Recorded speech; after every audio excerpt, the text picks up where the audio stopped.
నమస్తే ఫ్రెండ్స్, నా పేరు తులసి చందు. ఈ వీడియో ప్రపంచం మొత్తాన్ని షాక్ కి గురి చేసింది.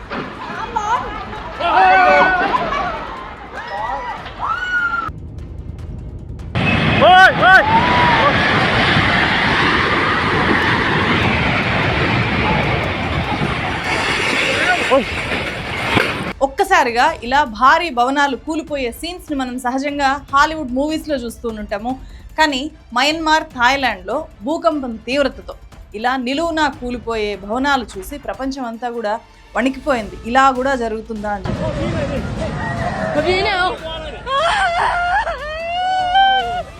ఒకేసారి 334 అణుబాంబులు పేలితే ఎంతటి విధ్వంసం జరుగుతుందో అంత భీకరమైన విధ్వంసం ఎర్త్క్వేక్ వల్ల మయన్మార్లో జరిగింది. మయన్మార్ని అంత ఘోరంగా ఈ భూకంపం దెబ్బతీసింది. వేలాది మంది చనిపోయారు, లక్షల మంది ప్రజల జీవితాలు రోడ్ల మీదకి వచ్చేసాయి. ఇలాంటి సిచ్యువేషన్స్లో ఏ దేశ ప్రభుత్వమైనా తన ప్రజల్ని ఆదుకోవడం మీద ఎక్కువ ఎనర్జీస్ని, ఎఫర్ట్స్ని పెడుతుంది. కానీ మయన్మార్ని పాలిస్తున్న జుంటా గవర్నమెంట్, అంటే మిలిటరీ గవర్నమెంట్, కడుపుగాలి ప్రజలు ప్రభుత్వాన్ని విమర్శించారు అని చెప్పి ఆ విమర్శించిన సొంత ప్రజల మీద ఏకంగా వైమానిక దాడులు చేయించింది. భూకంపం వచ్చి రోజులు గడిచిన తర్వాత కూడా శిథిలాల కింద నుంచి మనుషుల్ని తీసుకొని వస్తూనే ఉన్నారు. ఎంతమంది ఇంకా శిథిలాల కిందే ఉన్నారో ఇప్పటికీ కన్ఫామ్గా చెప్పలేని పరిస్థితి. భూకంపం వచ్చిన 3 రోజుల తర్వాత ఒక గర్భిణిని రెస్క్యూ టీము రెస్క్యూ చేసి బయటకు తీసుకొని వచ్చారు. చాలా కష్టం మీద, ఎటు చూసిన శవాలు, జీవశవాలతో ఒక శ్మశానంలాగా మారిపోయింది మయన్మార్.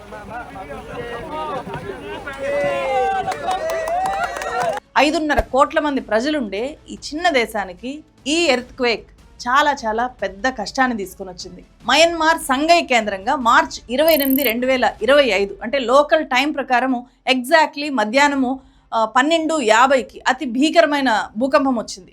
నిజంగానే ఒకేసారి 334 అణుబాంబులు ఒక దగ్గర పేలడము అంటే అది ఎంత భీకరమైందో మనం ఊహించుకుంటే నిజంగా వణుకుపుడుతుంది. సో అంత భీకరమైన భూకంపం ఇది అని చెప్పి అమెరికా జియోలాజికల్ సర్వే సంస్థ తేల్చి చెప్పింది. అందుకే ఈ భూకంపం ఒక్కసారి వచ్చి ఆగిపోలేదు, మళ్ళీ భూమి కంపిస్తూనే భయపెట్టింది. ఇలా ఎపీ సెంటర్లో ఇంకొక 1 year పాటు భూ ప్రకంపనలు వస్తూనే ఉంటాయంట. మయన్మార్ భూకంప ప్రభావము పక్కనే ఉండే థాయిలాండ్ మీద కూడా ఎక్కువగానే పడింది. కాళ్ళ కింద ఉన్న భూమి ఒక్కసారిగా కదలడంతో కళ్ళ ముందే నిర్మాణంలో ఉన్న 40 అంతస్తుల ఒక భవనము కుప్పగూలిపోయింది. సాధారణంగా థాయిలాండ్లో, ముఖ్యంగా బ్యాంకాక్లో అక్కడుండే కన్స్ట్రక్షన్ చాలా డిఫరెంట్గా ఉంటుంది. మీరు ఒకసారి ఎర్త్క్వేక్ అని చెప్పి కొట్టి చూడండి. ఎక్స్లో చాలా వీడియోస్ 2 భవనాలని ఎట్లా కట్టారో పోలుస్తూ వస్తున్న ఇలాంటి వీడియోస్ మనకు కనిపిస్తాయి. థాయిలాండ్లో ముఖ్యంగా ఒకే ఒక భవనం మాత్రం పేగమేళ్లాగా కుప్పగూలిపోయింది. అది నిర్మాణంలో ఉన్న 40 అంతస్తుల భవనము. అది కూలడానికి కారణము అది మెత్తటి ప్రదేశంలో ఉండడము అని చెప్పి ఇప్పుడు తేల్చారు. నిజానికి అది భూకంపాలు ఎక్కువగా వచ్చే ఏరియా కావడంతో అక్కడ కన్స్ట్రక్షన్స్ అన్నీ కూడా 2009 తర్వాత భూకంపాలు వచ్చినా కూడా తట్టుకునేలాగా అక్కడ నిర్మాణాలు చేస్తున్నారు. అయినా సరే నిర్మాణంలో ఉండే భవనం ఎలా కూలిపోయింది అనేది ఇప్పుడు ఒక పెద్ద సమస్యగా మారిపోయింది దేశంలోనే. థాయిలాండ్లో హై రైజ్ బిల్డింగ్స్ మీద, అంటే 50 అంతస్తులు, 60 అంతస్తులు చాలా పెద్ద భవనాల మీద లగ్జరీ కోసము పైన స్విమ్మింగ్ పూల్స్ కట్టుకుంటే ఆ స్విమ్మింగ్ పూల్స్లో నుంచి నీళ్లు కిందికి పడడము అనేది చాలా పెద్ద వాటర్ ఫాల్స్ లాగా మనకు కనిపిస్తాయి ఈ విజువల్స్ చూస్తే. స్విమ్మింగ్ పూల్స్, భవనాలు ఒక్కసారిగా ఊగిపోవడం చూస్తే అదొక భయంకరమైన వాతావరణం లాగా కనిపిస్తుంది. ఇక్కడ చూడండి, ఒక కాల్వలో నీళ్ళు ఎలా ఊగిపోతున్నాయో చూడండి. మయన్మార్లో సరైంగు, మాండలే అనేవి మెట్రో నగరాలు. అక్కడ హై రైజ్ బిల్డింగ్స్తో పాటు పురాతన బ్రిడ్జ్లు కానీ, రైల్వే బ్రిడ్జ్లు కానీ, బౌద్ధారామాలు కానీ చాలా ఎక్కువగా ఉంటాయి. అవన్నీ కూడా ఇప్పుడు కుప్ప కూలిపోయాయి, మొత్తం ఒక మరుభూమిలాగా మారాయి. మయన్మార్ భూకంపం ఎఫెక్టు అదే బెల్ట్లో ఉంటుంది కాబట్టి చైనా మీద కూడా కొంత ప్రభావం చూపించింది. ముఖ్యంగా రూలీ నగరంలో ఉండే ఒక హాస్పిటల్లో ఆ హాస్పిటల్ బిల్డింగ్ కదిలిపోతుంటే అందులో ఉండే పసిబిడ్డల్ని కాపాడడానికి నర్సులు చేసిన ప్రయత్నాలకు సంబంధించిన ఈ వీడియో కూడా బాగా వైరల్ అయింది. దీని మీద ఆ నర్సుల్ని చాలా మంది అప్రిషియేట్ చేస్తున్నారు. ఇదంతా ఒక ఎత్తు అయితే మయన్మార్ ఇప్పుడు అత్యంత దయనీయ స్థితిలో ప్రపంచ దేశాల సాయం కోసం ఎదురు చూస్తోంది. మయన్మార్లో ఈ స్థాయి భూకంపాలు వచ్చిన తర్వాత అసలు భూకంపాలు ఎందుకు వస్తాయి, మయన్మార్లో ఈ స్థాయి భూకంపం రావడానికి ప్రధానమైన కారణం ఏంటి, దీన్ని కొంచెం డీటెయిల్డ్గా చెప్పాలి అని అనిపించింది. అలాగే మన దేశంలో కూడా భూకంపాల ముప్పు ఎంత ఉంది, ఏ ఏరియాస్లో భూకంప తీవ్రత ఉంటుంది, ఇవన్నీ కూడా ఈ వీడియోలో డీటెయిల్డ్గా తెలుసుకుందాము. మన ఛానల్ని ఇప్పటిదాకా సబ్స్క్రైబ్ చేయకపోతే ఖచ్చితంగా సబ్స్క్రైబ్ చేయండి. ఈ వీడియోని మీరు లైక్ చేస్తే ఇది ఎక్కువ మందికి చేరుతుంది. So please like it. భూకంపాల గురించి పర్టికులర్గా ఎందుకు మాట్లాడాల్సి వస్తుందంటే మొన్న సిరియాలో చూసాము, నిన్న నేపాల్లో చూసాము, ఇప్పుడు మయన్మార్లో చూస్తున్నాం. ఎక్కడ భూకంపం వచ్చినా కూడా అమ్మో మన పరిస్థితి ఏంటి, భారతదేశం సేఫేనా అని చెప్పి ఇలాంటి విజువల్స్ చూస్తే మనకు భయం వేస్తుంది. మయన్మార్ భూకంపం దాటికి ఇండియాలో ఢిల్లీ, మహారాష్ట్ర, అసోము ఈ ప్రాంతాలన్నీ కూడా చిన్న చిన్న ప్రకంపనలని ఫేస్ చేశాయి. నిజానికి మన దేశం కూడా భూకంపాల జోన్లోనే ఉంది. నార్త్లో ఆ ప్రభావం ఎక్కువగా ఉంటే సౌత్లో కొంచెం తక్కువగా ఉంటుంది. ముఖ్యంగా సౌత్లో భద్రాచలము అలాగే కోస్తాంధ్ర ఒక్క భూకంపాలనే కాదు, ఇప్పుడు మనం ఉండే పరిస్థితుల్లో ప్రాణాపాయం అనేది ఎటువైపు నుంచి కమ్ముకొని వస్తుందో మనం చెప్పలేము. ఒక్క ఆపద చాలు మన కుటుంబం అంతా కూడా రోడ్డును పడిపోవడానికి, లేకపోతే ఘోరంగా ఎఫెక్ట్ అవ్వడానికి. అందుకే మనకేదైనా జరిగితే ఫ్యామిలీ పరిస్థితి ఏంటి అని చెప్పి ఖచ్చితంగా ఆలోచించాలి. ముఖ్యంగా సంపాదించే వ్యక్తి తను లేకపోయినా తన ఫ్యామిలీ సేఫ్గా ఉంటుందా లేదా అని చెప్పి మస్ట్గా ఆలోచించాలి. అలా ఆలోచించినప్పుడు ఖచ్చితంగా ప్రతి ఒక్కరు కూడా టర్మ్ ఇన్సూరెన్స్ తీసుకోవాలి అని అనిపిస్తుంది. అలా తీసుకోవాలి కూడా. దీనివల్ల మనకేదైనా అయితే ఫ్యామిలీకి ఒకేసారి కోట్లలో, అంటే 1 కోటి 2 కోట్లు ఇలా 20 కోట్ల దాకా ఒకేసారి డబ్బు చేతికి అందుతుంది.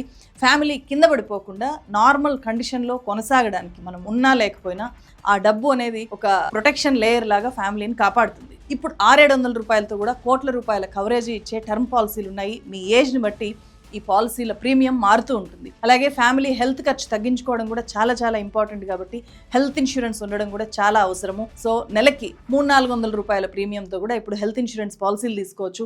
నేను డిస్క్రిప్షన్లో ఇచ్చిన లింక్ మీద క్లిక్ చేస్తే మీకు చాలా కంపెనీల జాబితా కనిపిస్తుంది. నేను పలాందే తీసుకోండి అని చెప్పట్లేదు, మీకు నచ్చిన పాలసీ తీసుకోండి. కానీ హెల్త్ ఇన్సూరెన్స్, టర్మ్ ఇన్సూరెన్స్ మస్ట్గా తీసుకోవడానికి అయితే ట్రై చేయండి. ఇప్పుడు టర్మ్ పాలసీ మీద అప్ టు 15%, హెల్త్ పాలసీ మీద అప్ టు 25% దాకా డిస్కౌంట్ ఉంది. నేను ఫస్ట్ కామెంట్లో కూడా లింక్ పిన్ చేసి పెట్టాను, ఒకసారి చెక్ చేయండి. మీకు మీ ఫ్యామిలీకి అది హెల్ప్ అవ్వచ్చు. మళ్ళీ మనం వీడియోలోకి వెళ్తే, భూమి లోపలి పొరల్లో చాలా మందంగా ఉండే రాతి పొరలు ఉంటాయి. వాటిని టెక్టోనిక్ ప్లేట్స్ అంటారు. ఈ టెక్టోనిక్ ప్లేట్స్ అంచుల్ని ఫాల్ట్స్ అంటారు. ఇవి గుర్తుపెట్టుకోండి. భూమి లోపలుండే రాతి పొరల్ని టెక్టోనిక్ ప్లేట్స్ అంటారు. ఆ రాతి పొరల అంచుల్ని ఫాల్ట్స్ అంటారు. ఈ మందపాటి ఫాల్ట్స్ కిలోమీటర్ల కొద్దీ, 100 కిలోమీటర్లు కూడా ఉంటాయి. వాటి గురించి ఇంకా డీటెయిల్డ్గా చెప్తాను. భూమి గుండ్రంగా తిరుగుతూ ఉంటుంది కదా, భూమి లోపల ఒక ఒత్తిడి, వేడి పుడుతుంది. సో ఆ వేడికి ఈ పలకాలు, మనం ఒక పలకాలు అని అనుకోవచ్చు, ఆ టెక్టోనిక్ ప్లేట్స్ని, అవి ఎప్పుడు కూడా మూవ్ అవుతూ ఉంటాయి. కొన్నిసార్లు ఈ ప్లేట్స్ ఒకదానితో ఒకటి ఢీకొనడం కానీ, లేకపోతే విడిపోవడం కానీ, ఒకదాని మీద ఇంకొకటి జారి పడడం కానీ ఇలాంటివి జరుగుతూ ఉంటాయి. అలా జరిగినప్పుడు భూకంపాలు వస్తాయి. అగ్నిపర్వతాలు ఉండే ప్రాంతాల్లో కూడా ఎక్కువగా భూకంపాలు వస్తూ ఉంటాయి. అలాగే మనిషి ప్రకృతిని ఎక్కువగా నాశనం చేస్తే కూడా భూకంపాలు వచ్చే అవకాశం చాలా ఎక్కువగా ఉంటుంది. ముఖ్యంగా రిజర్వాయర్లు, చాలా భారీ రిజర్వాయర్లు కట్టినప్పుడు, పెద్ద ఎత్తున మైనింగ్ చేసినప్పుడు, విపరీతంగా బోర్వెల్స్ వేసినప్పుడు, భూమి లోపల ఉన్న ఖనిజాలని తవ్వి తీసేయడము, ఆయిల్ అండ్ గ్యాస్ కోసం భారీగా భూమిని తొలిచేయడము, ఇలాంటివి చేసినప్పుడు అవి భూకంపాలకి దారితీయచ్చు. సో మయన్మార్లో వచ్చిన భూకంపానికి ప్రధాన కారణము మిగతా వాటికంటే కూడా ఈ టెక్టోనిక్ ప్లేట్స్, అంటే ఒకదాన్నొకటి ఈ ప్లేట్స్ ఢీకొనడం వల్లే మయన్మార్లో ఇంత స్థాయిలో భూకంపం వచ్చింది. భూకంపం ఎక్కడైతే సరిగ్గా వస్తుందో ఆ పాయింట్ని భూకంప కేంద్రం లేదా ఎపీ సెంటర్ అని అంటారు. భూమి లోపల ఎక్కడైతే ఈ టెక్టోనిక్ ప్లేట్స్ కదులుతూ ఉంటాయో ఆ ప్రాంతాన్ని హైపో సెంటర్ అని అంటారు. ఈ హైపో సెంటర్ అనేది భూమికి ఎంత దగ్గరలో ఉంటాయి, అంటే మనం పైనుంచి తవ్వినప్పుడు అది ఎంత దగ్గరలో మనకు ఉంటే అంత ఎక్కువ తీవ్రంగా, అంత ఎక్కువ నష్టం కలిగించే భూకంపాలు వస్తాయి. సాధారణంగా భూకంపాలు భూమికి లోపల 700 కిలోమీటర్ల అడుగున వచ్చినా కూడా మనకు భూకంపం వచ్చింది అనేది మనకు తెలిసిపోతుంది. అలాంటిది ఇప్పుడు మయన్మార్లో వచ్చిన భూకంపము కేవలం 10 కిలోమీటర్ల అడుగు నుంచి వచ్చింది. అందుకే అంత నష్టం జరిగింది. జియోగ్రాఫికల్గా చూస్తే మయన్మార్ అనేది ఎర్త్క్వేక్స్ ఎక్కువగా వచ్చే జోన్లో ఉంది. గత 100 ఏళ్లలో మయన్మార్లో 14 డేంజరస్ ఎర్త్క్వేక్స్ వచ్చాయి. 1956లో వచ్చిన భారీ భూకంపం తర్వాత మళ్ళీ అంత భారీ భూకంపము ఇప్పుడు వచ్చింది. రిక్టర్ స్కేల్ మీద దాని తీవ్రత 7.7గా ఉంది. ఈ స్థాయిలో భూమి కంపించడం వల్ల ఇది ఒక మహా విషాదం అయిపోయింది. భూకంప కేంద్రం ఎపీ సెంటర్ అయిన మాండలే సిటీలో సగానికి పైగా ఇల్లు కూలిపోయాయి అంటే ఆస్తి నష్టము, ప్రాణ నష్టము ఏ స్థాయిలో జరుగుతుందో కనీసం మనం ఊహించలేము. ప్రస్తుతం మయన్మార్లో డెమోక్రసీ లేదు, మిలిటరీ పాలన, జుంటా పాలన కొనసాగుతుంది. కాబట్టి అక్కడ వాస్తవాలు ఏవి కూడా బహిర్గతం అయ్యే ఛాన్స్ పూర్తిగా లేదు. అమెరికా జియోలాజికల్ సర్వే సంస్థ ఈ భూకంపంలో 10,000 మంది నుంచి 1,00,000 మంది దాకా మరణించుండొచ్చు అని చెప్పి అంచనా వేసి చెప్తోంది. దేశ జీడిపిలో ఏకంగా 70% లాస్ అయి ఉండొచ్చు అని చెప్పి కూడా అమెరికా అంచనా వేస్తోంది. అది ఎంతవరకు వాస్తవం అనేది మయన్మార్ చెప్పాలి, మయన్మార్ కనుక చెప్పకపోతే అసలు పూర్తిగా తెలియదు, అంచనాలు మాత్రమే అవుతాయి.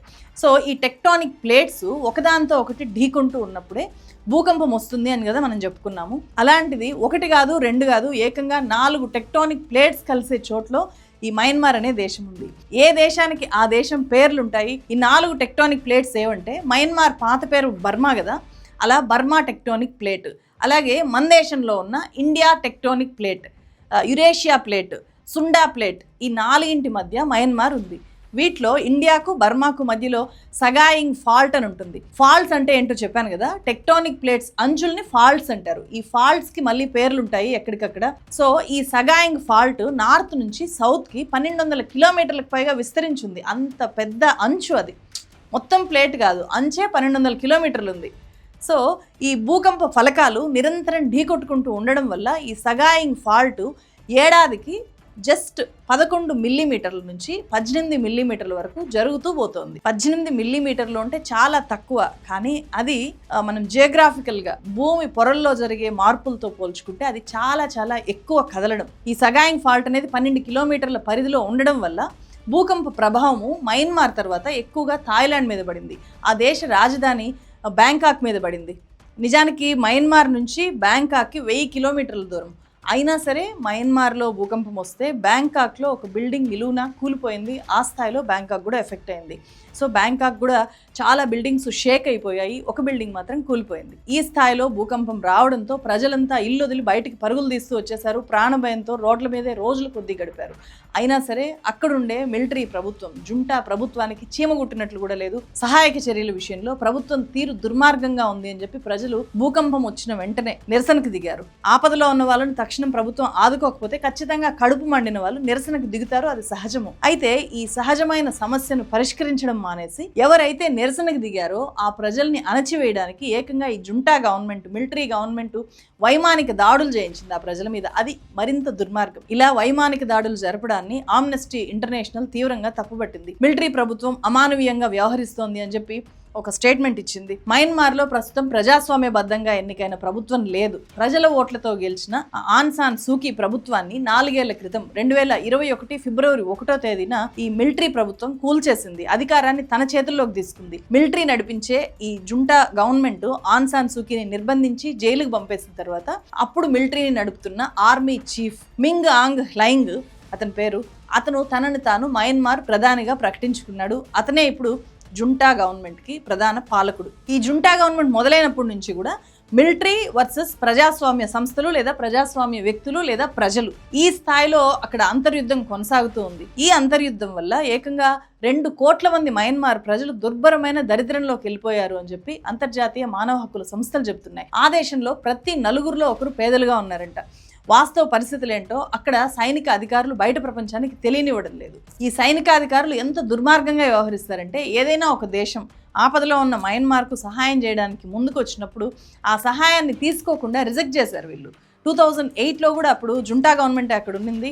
సో 2008లో మయన్మార్లో వచ్చిన పెను తుఫాన్కు దాదాపుగా 1,00,000 మందికి పైగా చనిపోయారు అని చెప్పి అంచనా ఉంది. ప్రపంచ దేశాలు మయన్మార్కి సహాయం చేయడానికి ముందుకు వస్తే మీ సహాయమే మాకొద్దు అని చెప్పి జుంటా గవర్నమెంట్ ప్రకటించింది, తిప్పి పంపింది. సో అలాంటిది ఈసారి మాత్రం ఇంత భీకరమైన భూకంపం వచ్చిన తర్వాత ఇప్పుడు ప్రపంచ దేశాల సహాయాన్ని కోరుతోంది. అంటే ఎవరైనా సహాయం చేయడానికి వస్తే దాన్ని రిజెక్ట్ చేయకుండా ఆ సహాయాన్ని తీసుకుంటోంది. అంటే అంత దారుణమైన పరిస్థితుల్లోకి వెళ్ళిపోయింది అని అర్థం. ప్రస్తుతము చైనా సహాయం చేస్తోంది, మన దేశం కూడా మయన్మార్ని బాగా ఆదుకుంటోంది. గతంలో నేపాల్, టర్కీ, సిరియా ఇలా ఎక్కడ భూకంపం, భారీ భూకంపాలు వచ్చినా కూడా మన దేశంలో అలా వస్తే పరిస్థితి ఏంటి అనే చర్చ జరుగుతూ ఉండేది. అంటే మన దేశంలో ఇప్పటికే చాలా భూకంపాలు వచ్చాయి, భుజ్ భూకంపం కూడా వచ్చింది, చాలా భారీ భూకంపం అది. సో ఈ చర్చ, ఈ భూకంపాల భయానికి ప్రధాన కారణము మన దేశంలో హిమాలయాలు పుట్టిందే ఇలాంటి ప్లేట్స్ ఢీకొని, టెక్టానిక్ ప్లేట్స్ ఢీకొనడం వల్ల హిమాలయాలు పుట్టాయి. Indian plate and Eurasian plate ఢీకొని ఆ రాపిడి వల్ల హిమాలయాలు పుట్టాయి. అందుకే హిమాలయాల దిగువన ఉన్న ఉత్తర భారతదేశానికి భూకంపం ముప్పు చాలా ఎక్కువగా ఉంది అని చెప్పి చెప్తున్నారు. ఇండియన్ టెక్టానిక్ ప్లేటు, ఈ బర్మా మైక్రో టెక్టానిక్ ప్లేటు, ఇప్పుడు మయన్మార్ దగ్గర ఉండే ప్లేటు, ఇవి కిందికి వెళ్ళిపోవడం వల్ల 2004లో భూకంపం వచ్చింది. ఆ తర్వాత సునామీ కూడా వచ్చింది, అదే ఇండోనేషియాని ముంచేసింది. మన దేశంలో 59% భూభాగానికి భూకంపం ముప్పు ఉంది. సో అలా ముప్పు ఉన్న ప్రాంతాలని 5 జోన్లుగా విభజించారు. జోన్ నెంబర్ 5 అంటే భూకంపాలు వచ్చే అవకాశం చాలా ఎక్కువగా ఉన్న డేంజరస్ ప్రాంతము అని అర్థం. అంటే గుజరాత్, హిమాచల్ ప్రదేశ్, బీహార్, అసోం, మణిపూర్, నాగాలాండ్, జమ్మూ కాశ్మీర్, అండమాన్ నికోబార్ అత్యంత ముప్పులో ఉన్న 5వ జోన్ కింద ఉన్నాయి. ఏపీలో కోస్తాంధ్ర, తెలంగాణలో భద్రాచలము అనేవి 3వ జోన్లో ఉన్నాయి. అంటే భూకంపం వచ్చే అవకాశం ఈ ప్రాంతాలకు కూడా ఉంది. తెలుగు రాష్ట్రాల్లో ఈ ఏరియాస్ కాకుండా మిగిలిందంతా కూడా 2వ జోన్లో ఉంది. ఇప్పుడు మనం టెక్నాలజీ పరంగా చాలా అడ్వాన్స్గా ఉన్నాం. వర్షాలు, వరదలు, తుఫాన్లు ఇలా ఏవి వచ్చినా మనకు ముందే తెలిసిపోతుంది. జాగ్రత్తలు తీసుకుంటున్నాము, ప్రాణ నష్టాన్ని కూడా భారీగా తగ్గించగలుగుతున్నాము. అయితే ఈ టెక్నాలజీ వల్ల భూమి అడుగున పొరల్లో ఏం జరుగుతుందో మాత్రం ఇప్పటికీ పూర్తిగా తెలుసుకోలేకపోతున్నాం. భూకంపాల మీద పరిశోధనలు చేస్తున్న శాస్త్రవేత్తలు కూడా ఏ ప్రాంతాలు భూకంప ముప్పులో ఉన్నాయో చెప్తున్నారు తప్ప భూకంపాలు ఎప్పుడు ఎక్కడ ఎలా వస్తాయో మాత్రం అంచనా వేసి ముందే చెప్పలేకపోతున్నారు. కాబట్టి ఆ దిశగా ఇంకా చాలా ఎక్కువ పరిశోధనలు జరగాల్సిన అవసరం ఉంది. భూకంపాలు రావడానికి మనుషులు చేస్తున్న ప్రకృతి విధ్వంసం కూడా భవిష్యత్తులో చాలా మేజర్ రీజన్గా మనం చెప్పుకోవచ్చు. అది ఎంతో దూరంలో లేదు. ఎందుకంటే ఇప్పటికే మనం చూస్తున్నాం, హైదరాబాద్లో హెచ్సియులో ఏం జరుగుతుందో చూస్తున్నాము, దామగుండం ఫారెస్ట్ ఎలా నరికేస్తున్నారో చూస్తున్నాము, రామగుండాన్ని చూస్తున్నాము, సో సింగరేణి క్యాలరీస్లో ఏం జరుగుతుందో చూస్తున్నాము. సో చాలా మైనింగ్ కానీ భారీ ప్రాజెక్టులు కానీ ఎలా వస్తున్నాయో అభివృద్ధి పేరుతో అవన్నీ కూడా భూమి మీద ఒత్తిడి ఎలా పెంచేస్తున్నాయో కూడా మనం ఈజీగా అంచనా వేయొచ్చు. అందుకే ప్రకృతిని కాపాడుకోవాల్సిన అవసరం చాలా చాలా ఎక్కువగా ఉంది. సో మనం ప్రకృతిని కాపాడినంత వరకు మాత్రమే మనల్ని ప్రకృతి కాపాడుతుంది. ఏమంటారు? మీ అభిప్రాయాన్ని కామెంట్ చేయండి. ఈ వీడియోని ఇక్కడి దాకా మీరు చూశారు అంటే మీకు ఖచ్చితంగా ప్రకృతి పట్ల కానీ సాటి మనుషుల పట్ల కానీ ఎంతో బాధ్యత, ఆవేదన ఉన్నాయి అని చెప్పి నేను అర్థం చేసుకుంటాను. అందుకే మీకు నా స్పెషల్ థ్యాంక్స్ చెప్తున్నాను. నేను ఇందాక చెప్పినట్టు ఫ్యామిలీ ప్రొటెక్షన్ కోసం టర్మ్ ఇన్సూరెన్స్ కానీ హెల్త్ ఇన్సూరెన్స్ కానీ మీరు తీసుకోవాలి అనుకుంటే నేను డిస్క్రిప్షన్లో కామెంట్ సెక్షన్లో ఇచ్చిన లింక్ మీద క్లిక్ చేసి తీసుకోవచ్చు. మన ఛానల్ ఇప్పటిదాకా సబ్స్క్రైబ్ చేయకపోతే ఖచ్చితంగా సబ్స్క్రైబ్ చేయండి. ఈ ఛానల్ని సపోర్ట్ చేయడం కోసము జాయిన్ బటన్లో మీరు సభ్యులుగా చేరొచ్చు. మరో వీడియోతో మళ్ళీ కలుస్తాను. Thank you so much.